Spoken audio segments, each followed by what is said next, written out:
Little Boracay, Calatagan Sandbar mga kabalsa. So as of now, dito na nga po tayo sa Sandbar mga kabalsa, ano. So pailan-ilan pa lang yung ating mga turista dahil hindi pa naman season niya.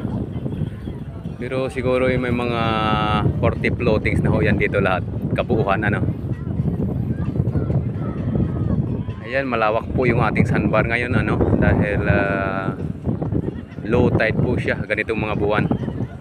Umpisa na ngayon hanggang December na po yan, ganyan po siya.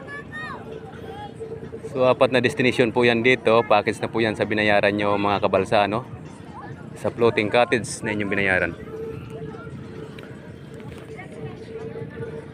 So baka may mga interesado, gusto maligo, pwede ho kayo dito mag-abel. Direct DM lang po kayo dyan sa aking messenger.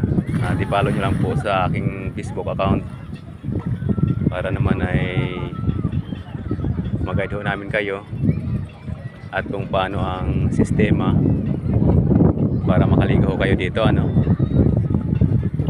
So yan po yung ating guest ngayon, sila sir galing Cavite, pero ang probinsya ho naman daw nito ay hindi naman malayo sa akin, Antique ho daw ito.